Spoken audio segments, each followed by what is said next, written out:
ಸ್ನೇಹಿತರೆ ನಮಸ್ಕಾರ. ನೀವು ನೋಡ್ತಾ ಇದ್ದೀರಾ ಕನ್ನಡ ಫೋಕಸ್ ಯೂಟ್ಯೂಬ್ ಚಾನಲ್. ಇವತ್ತಿನ ಒಂದು ಬಿಗ್ ಬಾಸ್ ಸಂಚಿಕೆಯನ್ನು ನೋಡಿದಾಗ ತುಂಬ ಟಾಸ್ಕ್ಗಳು ಇರುತ್ತೆ.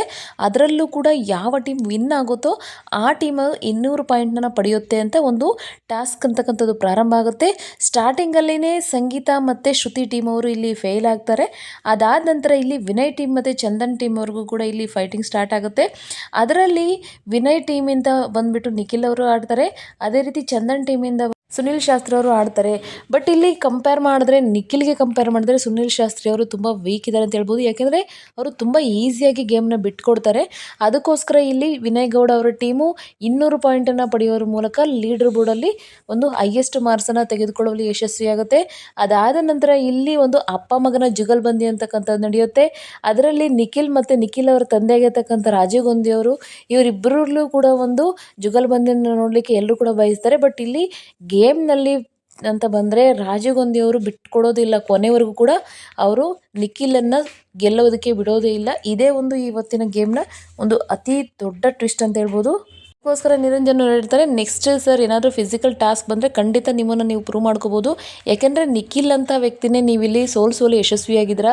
ಅಷ್ಟು ಅವರು ತುಂಬ ಪವರ್ಫುಲ್ ಇದ್ದರೂ ಕೂಡ ನೀವು ಅವರ ಅಪ್ಪನಾಗಿ ಇಷ್ಟು ಏಜ್ನಲ್ಲೂ ಕೂಡ ನೀವು ಈ ರೀತಿ ಒಂದು ಪವರ್ ಇದೆ ಅಂತಂದರೆ ಖಂಡಿತವಾಗಿ ನೀವು ಫಿಸಿಕಲ್ ಟಾಸ್ಕ್ನ ಆಟ ಆಡ್ಬೋದು ಅಂತ ಒಂದು ಅಶ್ಯೂರೆನ್ಸ್ನ ನಿರಂಜನ್ ದೇಶಪಾಂಡೆ ಅವರು ಕೊಡ್ತಾರೆ.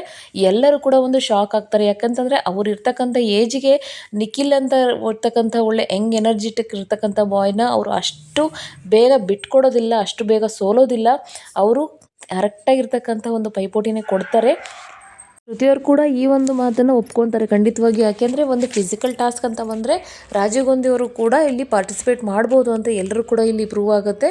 ಸ್ಟಾರ್ಟಿಂಗಲ್ಲಿ ನಾವು ಟಾಸ್ಕನ್ನು ನೋಡೋದಾದರೆ ಇಲ್ಲಿ ಕೋಲ್ಗಳನ್ನು ತೊಗೊಂಡು ಬಂದು 4 ಬಾಕ್ಸ್ಗಳನ್ನು ಇಟ್ಟಿರ್ತಾರೆ. ಯಾವ ಕಲರ್ ಇರ್ತಕ್ಕಂಥ ವ್ಯಕ್ತಿಗಳು ಆಯಾ ಟೀಮ್ನಲ್ಲಿರ್ತಕ್ಕಂತಹ ಒಂದು ಕಲರ್ನ ನೀವು ಸೆಲೆಕ್ಟ್ ಮಾಡಿಕೊಂಡು ಕೋಲ್ನ ತೊಗೊಂಡೋಗಿ ಇಡಬೇಕು ಅಂತ. ಬಟ್ ಇಲ್ಲಿ ಶ್ರುತಿ ಅವ್ರ ಟೀಮಲ್ಲಿ ಸ್ನೇಹ ಅವರಿಗೆ ಫಸ್ಟಿಂದಲೂ ಕೂಡ ಯಾವುದೇ ಚಾನ್ಸಸ್ ಸಿಕ್ಕಿರೋದಿಲ್ಲ. ಇವತ್ತು ಅವರಿಗೆ ಗೇಮ್ ಆಡಲಿಕ್ಕೆ ಚಾನ್ಸ್ ಸಿಗುತ್ತೆ ಮತ್ತು ಅವರು ಅವ್ರನ್ನ ಖಂಡಿತ ಪ್ರೂವ್ ಮಾಡ್ಕೊಳ್ತಾರೆ. ಯಾಕೆಂದರೆ ಯಾರೂ ಕೂಡ ಊಹೆ ಮಾಡಿರಲಿಲ್ಲ ಅವರು ಅಷ್ಟು ಸ್ಟ್ರಾಂಗ್ ಆಗಿ ಆಡ್ತಾರೆ ಮತ್ತು ಅಷ್ಟು ಒಂದು ಇಟ್ಕೊಂಡಿರ್ತಕ್ಕಂಥ ಕೋಲನ್ನು ಅವರು 4 ಜನ ಟ್ರೈ ಮಾಡಿದ್ರು ಕೂಡ ಅವ್ರು ಬಿಡೋದೇ ಇಲ್ಲ. ತುಂಬ ಒಂದು ಪೊಟೆನ್ಷಿಯಲಿಂದ ಆಟ ಆಡ್ತಾರೆ. ಬಟ್ ಅವರು ಸೋಲ್ತಾರೆ, ಆದರೂ ಕೂಡ ಒಂದು ಒಳ್ಳೆ ಫೈಟನ್ನು ಕೊಡ್ತಾರೆ. ಅದನ್ನು ಜಡ್ಜಸ್ ಅವರು ಕೂಡ ಹೇಳ್ತಾರೆ, ಯಾಕೆಂದರೆ ನಿಮ್ಗೆ ಇಷ್ಟು ಪೊಟೆನ್ಷಿಯಲ್ ಇದೆ, ನೀವು ತುಂಬ ಸ್ಟ್ರಾಂಗ್ ಇದ್ದೀರಾ ಅಂತ ಕೂಡ ಅವ್ರಿಗೆ ಅಪ್ರಿಷಿಯೇಟ್ ಮಾಡ್ತಾರೆ. ಬಟ್ ಇಲ್ಲಿ ಟೀಮ್ ಪೂರ್ಣಿಮಾ ಅವರು ಇರ್ತಕ್ಕಂಥ ಸಂಗೀತ ಅವ್ರ ಟೀಮು ಕೂಡ ಇಲ್ಲಿ ಸೋಲುತ್ತೆ. ಯಾಕೆಂದರೆ ಪೂರ್ಣಿಮಾ ಅವರು ಬರೋದು ಟೀಮ್ಗೆ ಇಷ್ಟ ಇರೋದಿಲ್ಲ. ಅದನ್ನು ಕೇಳಿ ಮಂಜು ಸೋತಿದ್ದಕ್ಕೆ ತುಂಬ ಖುಷಿ ಪಡ್ತಾರೆ ಮಂಜು ಆ್ಯಕ್ಚುಲಿ. ಸೊ ಇದು ಟೀಮ್ನಲ್ಲಿರ್ತಕ್ಕಂಥ ಒಂದು ಕೋಆರ್ಡಿನೇಷನನ್ನು ತೋರಿಸುತ್ತೆ. ಇಲ್ಲಿ ಸಂಗೀತ ಅವ್ರ ಟೀಮಲ್ಲಿ ಯಾವುದೇ ರೀತಿ ಕೋಆರ್ಡಿನೇಷನೇ ಇಲ್ಲ ಅಂತ ಗೊತ್ತಾಗುತ್ತೆ. ಇಲ್ಲಿ ಇನ್ನೊಂದು ಸರ್ಪ್ರೈಸಿಂಗ್ ನ್ಯೂಸ್ ಏನಪ್ಪ ಅಂತಂದರೆ ಇಲ್ಲಿ ಚರಣ್ ಶೆಟ್ಟಿ ಅವರು ಇವತ್ತು ತುಂಬ ಚೆನ್ನಾಗಿ ಆಡ್ತಾರೆ. ಅದಕ್ಕೋಸ್ಕರ ಚಂದನ್ ಶೆಟ್ಟಿ ಅವರು ತುಂಬ ಇಂಪ್ರೆಸ್ ಆಗ್ತಾರೆ ಅಂತ ಹೇಳ್ಬೋದು. ಒಂದು ಒಳ್ಳೆಯ ಗೇಮ್ನ ಇವರು ಚೆನ್ನಾಗಿ ಪ್ಲ್ಯಾನ್ ಮಾಡಿಕೊಂಡು ಆಡೋದ್ರಿಂದ ಎಲ್ಲರೂ ಕೂಡ ಇವ್ರನ್ನ ತುಂಬ ಚೆನ್ನಾಗಿ ಅಪ್ರಿಷಿಯೇಟ್ ಮಾಡ್ತಾರೆ. ಬಟ್ ಸ್ವಲ್ಪ ಗೇಮ್ ಆಡುವಾಗ ಕೂಡ ಅವರಿಗೆ ಸ್ವಲ್ಪ ಹೆಲ್ತ್ ಪ್ರಾಬ್ಲಮ್ ಆಗುತ್ತೆ. ಬಟ್ ಅವ್ರು ಅದಕ್ಕೆಲ್ಲ ಏನು ಕೂಡ ತಲೆ ಕೆಡಿಸ್ಕೊಳ್ಳೋದಿಲ್ಲ. ಹಾಗೆಯೇ ಗೇಮ್ನ ಇವರು ಮುಂದುವರ್ಸ್ಕೊಂಡು ಹೋಗಿ ವಿನ್ ಆಗ್ತಾರೆ ಗೇಮ್ನ. ಆದರೆ ಸೆಕೆಂಡ್ ಟೈಮಲ್ಲಿ ಬಂದುಬಿಟ್ಟು ಸುನಿಲ್ ಶಾಸ್ತ್ರಿ ಅವರು ಇವರ ಗೆಲುವನ್ನ ಎಲ್ಲವನ್ನೂ ಕೂಡ ಇಲ್ಲಿ ಅವರು ವೇಸ್ಟ್ ಆಗೋ ಥರ ಮಾಡ್ತಾರೆ. ಆದಷ್ಟು ಬೇಗನೆ ಇವರು ಲಿಖಿತ್ ಅವರಿಗೆ ಶರಣಾಗ್ತಾರೆ, ಗೇಮ್ನ ಬಿಟ್ಕೊಟ್ಬಿಡ್ತಾರೆ ತುಂಬ ಬೇಗ. ಸೊ ಅದಕ್ಕೋಸ್ಕರ ಈ ಒಂದು ಸಂಚಿಕೆಯಲ್ಲಿ ಏನಪ್ಪ ಅಂತಂದರೆ ಯಾವ ಒಂದು ಟೀಮ್ ಮೊದಲು ಗೆಲ್ಲುತ್ತೋ ಆ ಟೀಮು 200 ಅಂಕಗಳನ್ನು ಪಡೆಯುವ ಮೂಲಕ ಲೀಡಿಂಗ್ ಟೀಮನ್ನು ಪಡ್ಕೊಳ್ಳುತ್ತೆ.